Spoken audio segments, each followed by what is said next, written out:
Hello, my friend. So the first time in months I put a comb through the hair, and look how hilarious it looks. So a few days ago I was rambling on about the movable solfege, and I've been thinking quite a lot about it since then. So some countries have kept the solfege and use it as a basis of their tuning system, while others use alphabet letters. And I've been wondering, why is that? Um, in the case, where there's alphabet letters, pitches have very specific frequencies, and I think that is to do with the 12-tone equal temperament and the standard tuning. Um, but I think solfege solves a problem that the standard tuning has, and that is to illustrate how a very important element of sound, and that is sound is relative just like anything else. Especially for singers, beginners, that is a very important thing to hang on to. Standard tuning is of course very important, and it must have been a huge innovation, and it must have changed music hugely when it was introduced. But again, it doesn't illustrate the fact that sound is relative. String instruments are very good tool to illustrate that. So at the moment, this is not the note that it's supposed to be. But if you're not required to play the instrument with other instrumentalists, you can actually play it off tune. Because the way the fretboard has been designed is it doesn't necessarily create very specific pitches, but it caters to the ratios, so the differences between those pitches. So at the moment, this is definitely off pitch, but the ratio between this and its fifth is the same with the ratio of the actual pitch that's supposed to be here. So we tune this to G.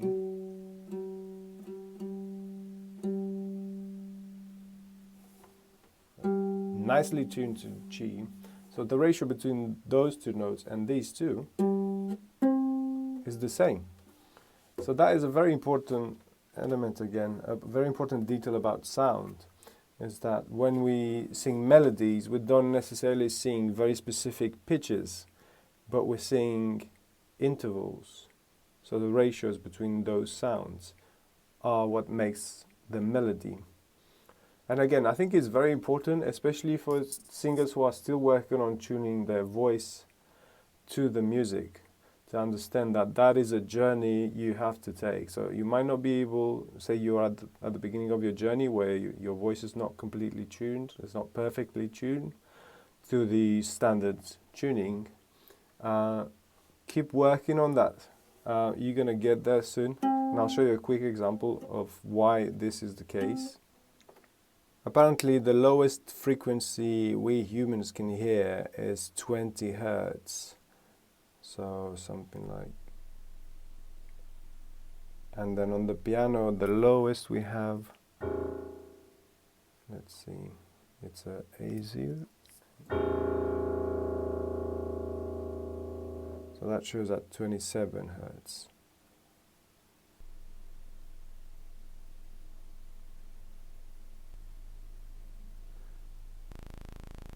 And I would say at this range,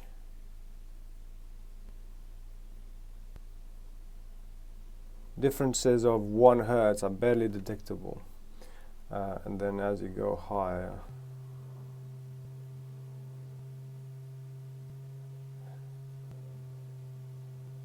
I would say differences of 2 hertz are slightly detectable. But going up to the standard 8.4 at 440 hertz,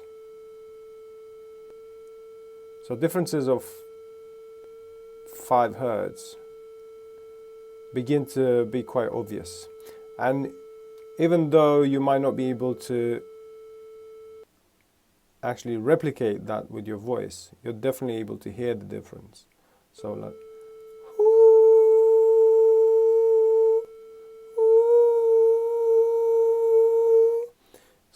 it's very difficult. But this particular ability to replicate very specific frequencies comes down to honing that very particular skill and obviously working on it for very long periods of time. And for the past year or so, I've been listening to hundreds of singers, probably more than 1,000 people sing. And naturally, most people sing well enough, whether they've had some help or they've learned it themselves. What I really wanted to hear was people who sing badly, who cannot sing, who sing off key, so as to figure out what exactly is going on there. And one very curious thing that I noticed is like the people who sing off key, who sing badly, they always sing a very specific interval, whether above or below. A lot of the time is the perfect fifth interval, whether above or below, and sometimes a third. So it's not, technically speaking, I wouldn't say they sing badly or off key. They just sing in a different mode, maybe. I'm not sure. I would have to listen and record that and sort of analyze that differently.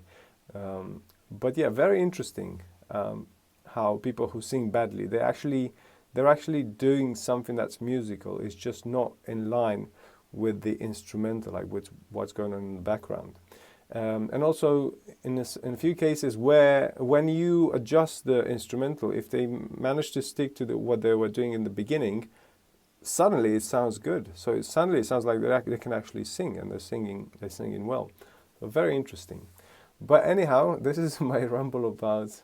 It started with the solfege. It went completely different direction.